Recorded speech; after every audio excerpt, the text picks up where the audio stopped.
Bismillahirrahmanirrahim. Assalamualaikum warahmatullahi wabarakatuh.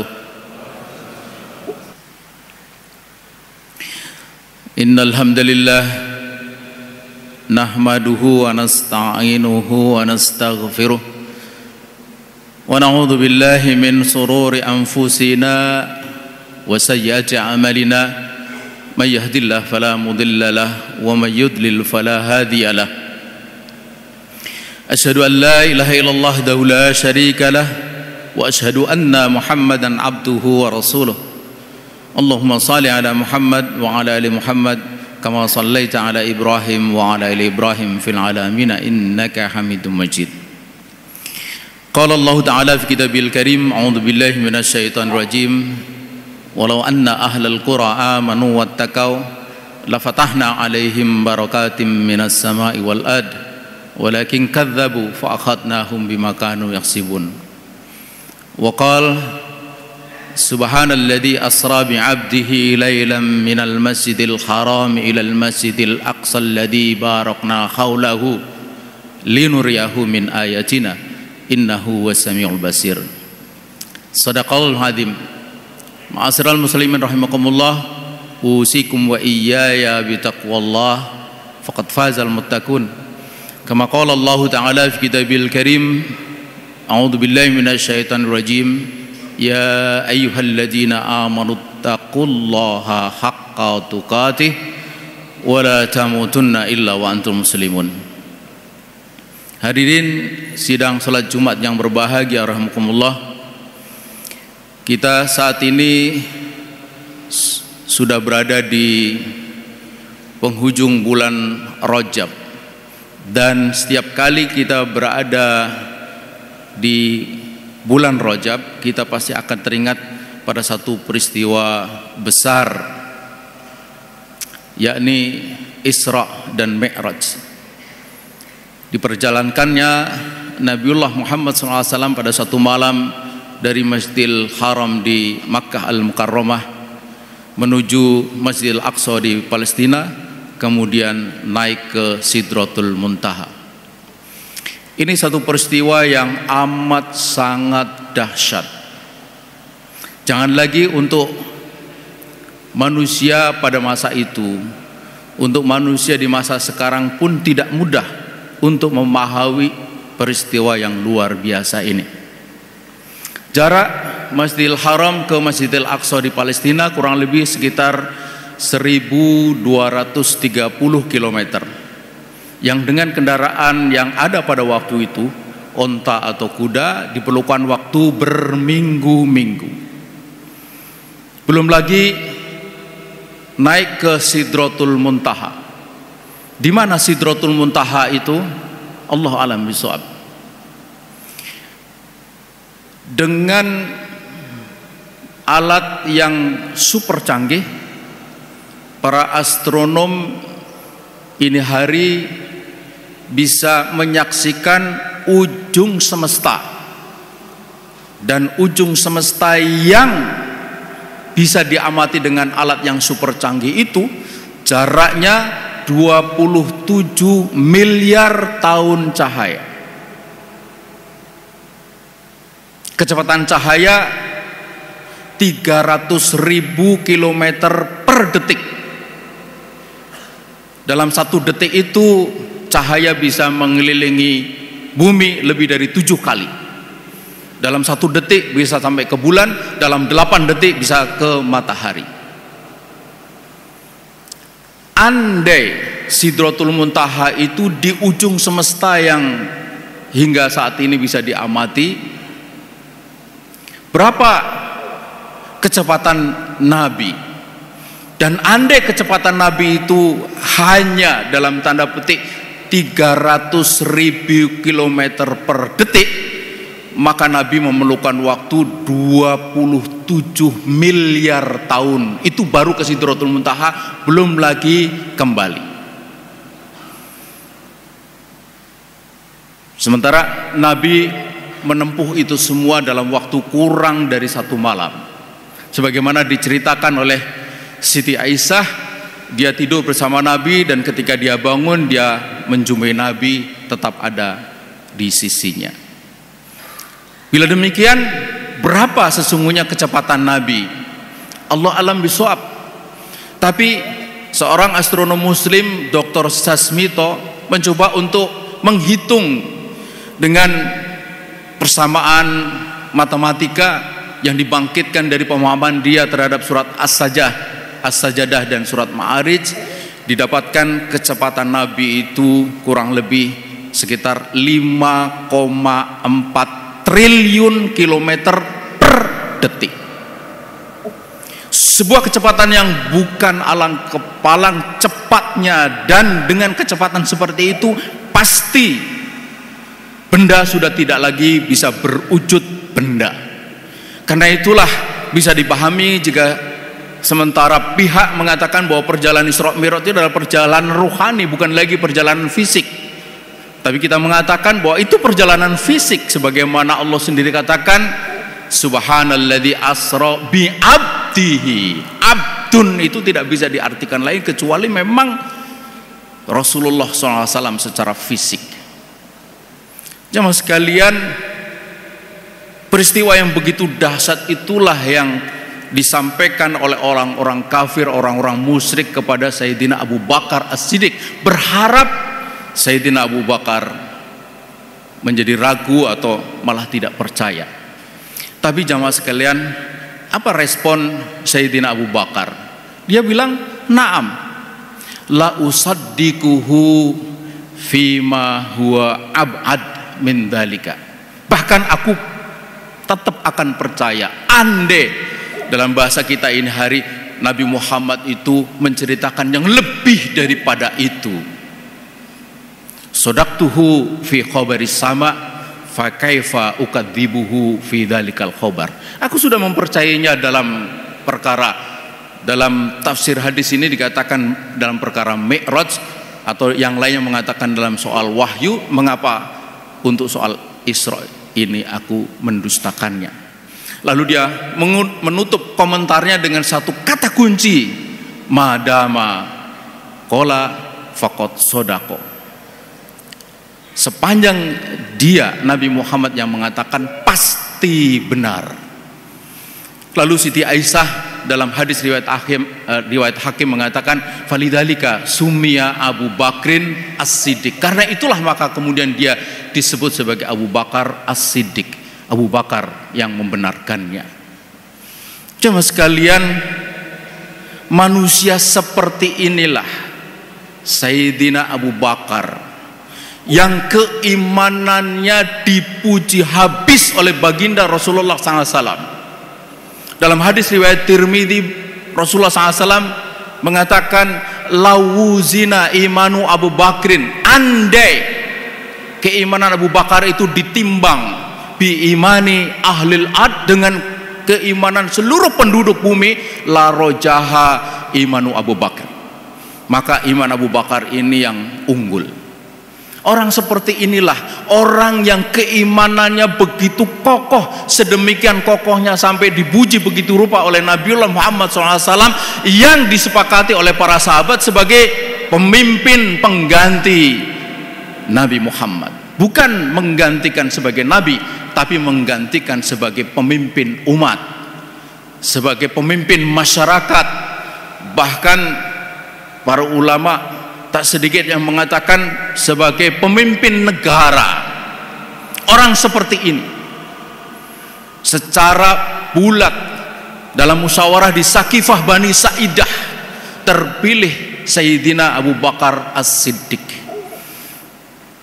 Dan ini yang kemudian menjadi ijma' sahabat, kesepakatan para sahabat, kesepakatan yang bernilai tinggi di hadapan syariah. Jika kita berbicara tentang dalil syarak, maka ijma' ini sesungguhnya adalah dalil syarak yang ketiga setelah Al-Quran, As-Sunnah. Maka yang ketiga adalah ijma' sahabat. Dalam perkara-perkara kepemimpinan ada banyak yang kita dapatkan dari ijma' sahabat. Apa saja ijma' sahabat yang berkenaan dengan apa yang disebut syarat-syarat kepemimpinan. sebagaimana ditulis oleh Syekh Abdul Qadim Zallum dalam kitab Nidhamul Hukmi fil Islam, begitu juga oleh Dr. Mahmud Al-Kholidi di dalam kitab Qawaid Nidhamul Hukmi fil Islam. Di sana dikatakan ada 7 yang disebut sebagai syurutul in'iqad, syarat pengangkatan. Disebut syurutul in'iqad karena 7 ini tidak boleh tidak, harus dipenuhi. Apa saja 7 itu? Yang pertama, dia wajiblah seorang muslim, tidak boleh bukan muslim. Yang kedua, dia haruslah seorang laki-laki, dan ini tidak ada urusannya dengan soal gender. Allah Subhanahu wa ta'ala melalui baginda Rasulullah SAW lebih tahu bagaimana cara mengatur masyarakat ini dan bagaimana menentukan pemimpin. Nabi mengatakan la yuflihal qaum wallau amrahum imra'atan. Tidak akan beruntung satu kaum itu jika dia diurus atau dipimpin oleh seorang perempuan. Ini hadis berkenaan dengan komentar baginda Rasulullah SAW ketika mendengar buron anak perempuannya Kisra terpilih sebagai pengganti Kisra. Lalu dia mengatakan la yufliha, tidak akan beruntung selama-lamanya. Meskipun ini hadis dalam lafadz khobariyah, tapi di situ ada makna dzam, ada makna celaan yang itu artinya haram. Muslim laki-laki balik, tidak boleh anak-anak, berakal, tidak boleh orang yang hilang akal, gila. Lalu yang kelima, dia orang yang merdeka. Merdeka, orang yang tidak merdeka, budak, tidak boleh dia menjadi pemimpin karena dia tidak punya hak atas dirinya, apalagi dia diharapkan bisa mengatur orang lain. Dan yang keenam adalah adil, tidak fasik, dan yang ketujuh mampu. Jemaah sekalian, itulah kenapa mutlak pemimpin itu muslim, karena nyambung dengan syarat yang keenam, yaitu adil. Adil, tidak fasik, tidak berdosa. Mengapa? Karena pemimpin dalam Islam itu diharapkan mengatur masyarakatnya itu dengan ketentuan-ketentuan Allah Subhanahu wa ta'ala. Dan itu pula yang ditunjukkan oleh Sayyidina Abu Bakar dalam pidato pengangkatannya, pidato yang sangat monumental. Jamaah sekalian, perkenankan khotib mengutip lengkap pidato itu. Sayyidina Abu Bakar katakan, wahai manusia, aku telah diangkat untuk mengendalikan urusanmu, padahal aku bukanlah orang yang terbaik di antaramu. Maka jikalau aku dapat menunaikan tugasku dengan baik, bantulah atau ikutilah aku. Tetapi jika aku berlaku salah, maka luruskanlah. Orang yang kamu anggap kuat, aku pandang lemah sampai aku dapat mengambil hak daripadanya. Sedangkan orang yang kamu lihat lemah, aku pandang kuat sampai aku dapat mengembalikan haknya kepadanya. Maka mohon diperhatikan kalimat ini. Hendaklah kamu taat kepadaku selama aku taat kepada Allah dan Rasulnya. Ini pemimpin. Dia harus menjadi orang nomor 1 dalam taat kepada Allah dan Rasulnya. Mengapa? Karena dia yang diharapkan akan mengatur masyarakat dalam seluruh aspek kehidupannya, bukan hanya dalam kehidupan pribadi keluarga, tapi yang utama justru dalam kehidupan masyarakat dan negara. Ekonomi, politik, sosial, budaya, pendidikan, itu dengan aturan-aturan yang telah ditetapkan oleh Allah dan Rasulnya. Namun kata Sayyidina Abu Bakar, bila mana aku tiada mematuhi Allah dan Rasulnya, maka kamu tak perlu mematuhiku. Jamaah sekalian, oleh karena itu maka kepemimpinan dalam Islam itu sesuatu yang amat sangat penting. Sedemikian pentingnya sampai ini juga ijma sahabat. Jenazah baginda Rasulullah SAW tertahan sampai 3 hari 2 malam. Padahal baginda Rasulullah SAW telah mewanti-wanti kita, kalau ada orang yang meninggal bergegas dikuburkan. Tetapi sahabat bersepakat, tak ada yang mengingkari bahwa jenazah Nabi Muhammad SAW itu baru dikuburkan 3 hari kemudian selepas Sayyidina Abu Bakar terpilih. Mengapa? Karena siapa yang akan memimpin penguburan itu? Siapa jika ada persoalan timbul yang akan memutuskan? Begitulah para sahabat itu bersepakat atau berijma. Karena itu kita sebagai seorang muslim tak boleh memandang soal pemimpin dan kepemimpinan itu sebagai persoalan ringan. Tak boleh kita mengabaikan, tak boleh kita itu tak memperhatikan, lalu kita sembarang-barang menentukan pemimpin dan kepemimpinannya, tak peduli lagi apakah dia itu orang yang bertakwa atau tidak, tak peduli lagi apakah dia itu mau menerapkan hukum-hukum Allah sebagai bagian dari ketaatan dia kepada Allah dan Rasulnya itu atau tidak. Ya mas sekalian, setiap pilihan kita itu akan dimintai pertanggungjawaban oleh Allah Subhanahu wa taala di akhirat kelak. Karena itu maka kita tidak boleh juga melangkah kecuali kita memastikan bahwa langkah kita ini langkah yang selalu dibimbing oleh ketentuan-ketentuan syariah. Karena hanya dengan itu saja kita bisa memastikan bahwa kita aman dari pertanggungjawaban di hadapan Allah Subhanahu wa taala. Inilah salah satu bagian dari sistem politik Islam yang ini hari kalau tidak boleh dikatakan hilang sudah mulai luntur. Bukan di kalangan orang awam, bahkan di kalangan para tokoh yang dianggap sebagai ustadz, dianggap sebagai alim, ulama, bahkan wali, tak lagi mempedulikan kaidah-kaidah yang sangat prinsipal di dalam memilih pemimpin dan kepemimpinan. Jamaah sekalian, jika keadaan di luar sana sudah begitu rupa, kita tak boleh larut. Kita harus tetap kembali kepada jati kita sebagai seorang muslim, karena pertanggungjawaban di hadapan Allah Subhanahu wa taala nanti adalah pertanggungjawaban yang bersifat personal. Lana a'maluna walakum a'malukum. Bagi kami amal kami, bagi kalian amal kalian. Wala taziru waziratu wizra ukhra. Orang tidak menanggung dosa orang lain. Kullu nafsin bima kasabat rohina. Setiap orang itu akan dimintai pertanggungjawabannya. Karena itu dari mimbar yang mulia ini khatib menyerukan sebagai bagian dari takwa kita kepada Allah Subhanahu wa taala, tetaplah kita berpegang teguh kepada prinsip-prinsip takwa itu. Berpegang teguh kepada ajaran agama, berpegang teguh kepada syariatnya dalam seluruh perkara, terlebih-lebih dalam perkara-perkara yang amat vital, amat penting, menyangkut ekonomi, politik, sosial, budaya, menyangkut pemimpin dan kepemimpinan.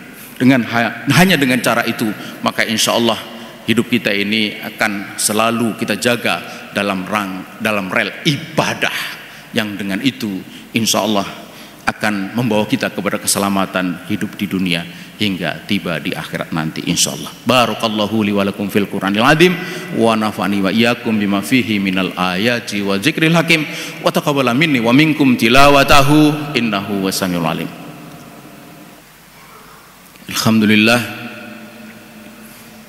Alhamdulillahilladzi hadana li hadza wa ma kunna linahtadiya laula an hadanallah.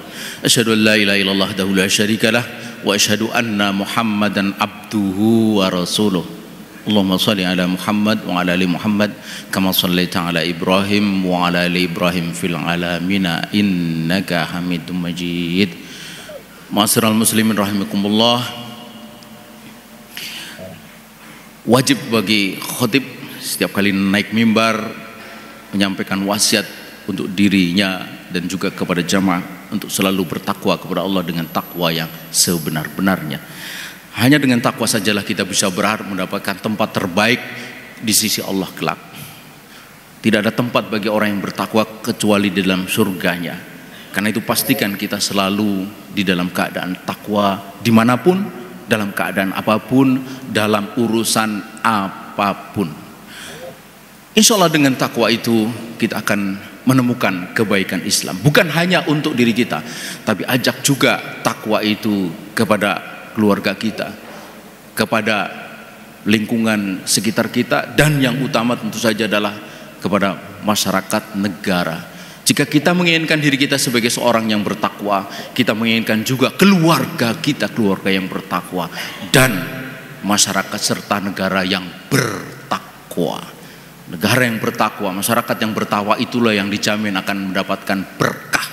Sebagaimana Allah Subhanahu wa taala katakan, walau anna ahlal qura amanu wattaqau, andai penduduk suatu negeri itu beriman dan bertakwa, la fatahna alaihim barakatim minas sama'i wal ard, pasti aku akan bukakan pintu keberkahan, berkah ziyadatul khair, bertambahnya kebaikan, bertambahnya pahala.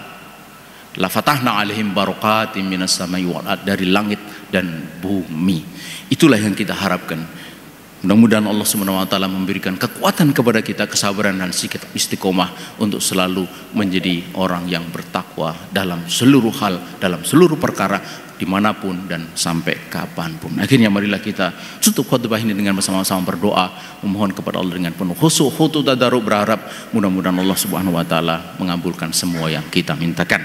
Innallaha wa malaikatahu yusalluna 'alan nabi ya ayyuhalladzina amanu sallu 'alaihi wa sallimu taslima.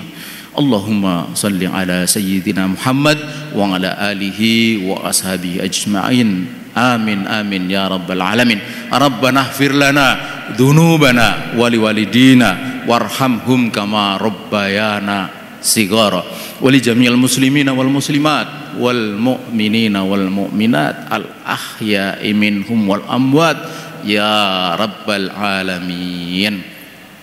Allahumma rabbana la tu'akhidna in nasina aw ata'na rabbana wa la tahmil alaina isran kama hamaltahu alal ladzina min qablina rabbana wa la tuhammilna ma la taqata lana bih wa'fu anna waghfir lana warhamna anta maulana fansurna 'alal qaumil kafirin.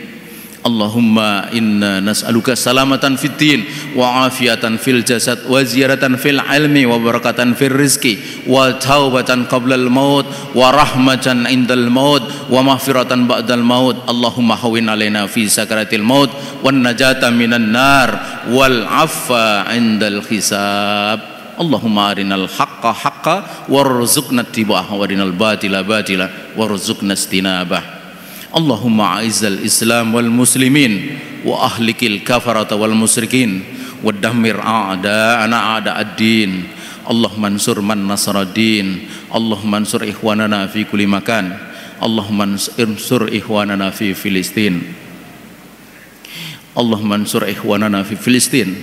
Allahumma ansur ikhwanana fi Filistin.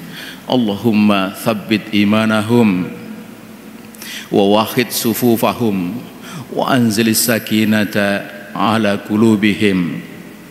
Allahumma rabbana taqabbal minhumus suhada wasfi minhumul marda wal jarha ya rabbal alamin. Allahumma rabbana hab lana min azwajina wa dhurriyyatina qurrata a'yun waj'alna lil muttaqina imama. Allahumma rabbana atina fid dunya hasanah wa fil akhirati hasanah wa qina adzabannar. Subhana rabbika rabbil izzati amma yasifun wa salamun alal mursalin alhamdulillahi rabbil alamin. Ibadallah innallaha ya'muru bil adli wal ihsan wa ita'i dzil qurba wa yanha 'anil fahsya'i wal munkar wal baghi ya'idzukum la'allakum tadhakkarun wa la dzikrullahi akbar.